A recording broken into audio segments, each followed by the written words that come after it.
Nation is Saturday, January 17th from 4 p.m. to 8 p.m. before it heads to Miami. Don't miss it. We are Unsportsmanlike here on ESPN Radio. ESPN2, we are presented by Progressive Insurance. The Chicago Bears do it. They come back from 21-3 down to beat the Green Bay Packers 31-27 on Saturday night. An all-time collapse from Matt LaFleur and the Green Bay Packers. We'll focus on that part of it in a little bit. But first, on the Bears part of it, Smalls. Well, you're a Packers fan. Come to me first on the Bears part of it all? Okay. Yes. So has Caleb Williams officially lived up to the hype for you? No. No? After that? No. Listen, shaky to start. Sorry. My hair's a little... No, you did not. Sorry. Okay. You traitors. How Go ahead. dare you? What? These two, who I thought were my teammates and friends, just busted out the cheese grater hats. We're talking Bears. Here, live on Unsportsmanlike. How did you procure these? Doesn't matter. You too? We got sources. You too? Doesn't matter, yeah. I expect this from one Evan Cohen, but you, CC, Yep. in the basking in the joy and bliss of your newborn son, you're gonna do me like this? OKC hooked us up. Well, I think my son might have had something to do with it because my wife is a diehard Chicago Bears fan, That born is and bred right. Chicago, and he was born this week. So good things for the city of Chicago were bound to happen. So you're telling me your son is the Bears' good luck charm? Might be. Well, I can't hate on that. Might be. Or actually, it might be Matt LaFleur. He might be the Bears' good luck charm. That's what I was going to say, because I know we want to focus on the Bears. Well, that backfired for him then. No, but for real. I know that we want to focus on the Bears part of this, and Caleb Williams definitely deserves some credit because he wasn't great early on, and then he found that poise. Fourth quarter Caleb, I can't take you too seriously with these hats on, but fourth quarter Caleb, as he's called, 7 come from behind victories this season. You knew that a lead was not safe. I was watching that game, and even though they're up 21-3 at half, I'm like, it's not enough because I know what Caleb Williams is capable of in the fourth quarter. But we want to anoint him and say he's arrived, and I know he's on the set grating the cheese, looking as happy as a clam, mind you. And don't worry, Green Bay's not going to forget that one. We're certainly not going to forget what Ben Johnson had to say about the Packers after the game either. Let's put that on the bulletin board heading into next season. The locker room one? Oh, the locker room one is the one I want to talk about later. But as much as I want to give the Bears credit for having the poise to come back and win this game, you score 25 points in the fourth and win the game, I'm going to give you credit. But the Green Bay Packers lost this game.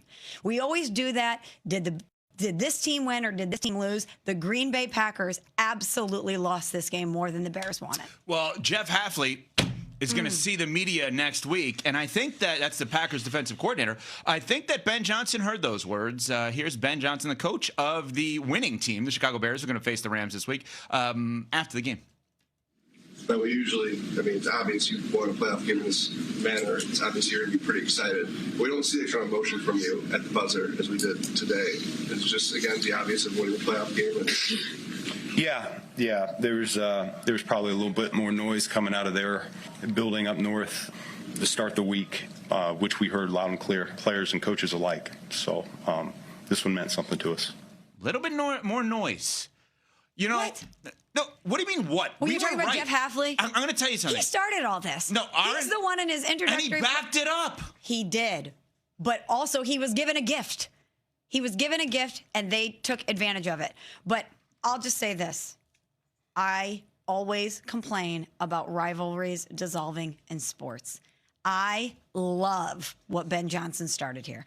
I love that he had the guts to say it in his presser, and now he backed it up. And for two teams and two franchises and two fan bases who absolutely hate each other, this rivalry has been infused with a whole lot of juice. And that I do love. Yeah, it's Ben Johnson started it. The next sentence in theory would be, well, Matt LaFleur is going to finish it. Or maybe Ben Johnson finished Matt LaFleur.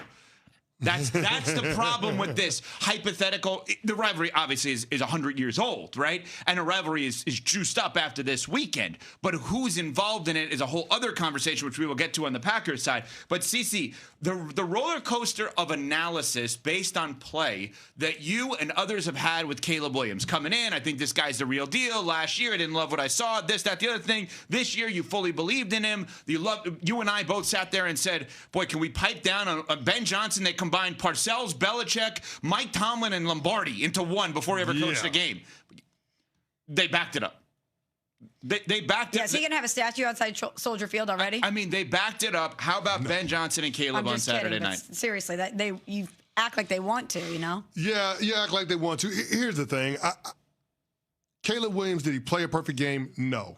But he also makes a handful of plays in every single game that less than a handful of quarterbacks in the NFL can make. The completion that he had to Rome Odunze was ridiculous. Now, would you like him to cut out the turnovers? Absolutely, especially the one that happens in the red zone in the third quarter. That just can't happen. Not on the 4th and 1. You got to find a way. But at the same time, I would say this. It's a situation for me where looking at the Chicago Bears, they're 1 win away from validating their decision to take Caleb Williams with the first overall pick in the 2024 class.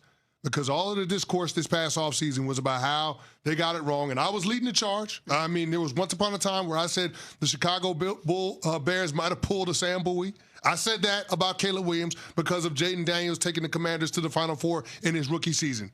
And I have to walk all of that back if the Chicago Bears find a way past the Rams in the divisional round and get to the conference championship game. That's how impressed I've been with what Caleb Williams has done under Ben Johnson in year 1. And here's the crazy thing. With the talent that dude has and the coaching he's now receiving, it's only up from here. Oh, my gosh. And the confidence, too? It's only up from here. He's only going to get better. You can see the belief that his teammates have in him. You know, guys like DJ Moore talking about it post-game and how they're saying that they call him the Iceman because he's just cool in the biggest moments. Listen, man, this thing is going in a really good direction for Chicago. Regardless of what happens, you have to call this year a raving success. Oh, no doubt. But they have a chance to be able to build on it by making a statement the divisional round weekend with Matt Stafford and company rolling into town. No doubt. They had to win this weekend. They had to beat the Green Bay Packers because of the Ben Johnson comments, obviously, more than they had to win a playoff game. I know that's semantics, but because he called them out, he had to beat that team. Now, what about the handshake at the end? Everybody's been talking about the way Ben Johnson kind of quickly ran through that handshake. He bent down, did a quick, in and out on the handshake. How do we feel about that and its sportsmanship, or some have said lack thereof post-game? Well, yeah, I think more people would lean towards the lack thereof, but I also wouldn't expect anything less based on the nature of the commentary that he had about hating the Packers and wanting to beat Matt LaFleur twice a year. You think he's going to go in there and give him a big hug and it's going to be all lovey-dovey? No. He had a statement to make, and he went in there, and a lot of people do not like his behavior. A lot of people do not like the handshake. They do not like what he said in the locker room after the game, but he wanted to endear himself to the city of Chicago, and boy, did he. You not only win a playoff game at home after winning only 5 games last season, you do it against your most hated rival while dunking on their head coach. Bears fans very happy today. Well, I am miserable. At some point, that kind of behavior catches up to him, but that kind of behavior has put himself in a position where it can catch up to him in a big moment. They're going to be in big moments because he's looking at everyone else as less than, and he's trying to step on them. And I know the Packers part later. The Packers allowed themselves to get stepped on. They did not fight back. That's part of the issue. Upon further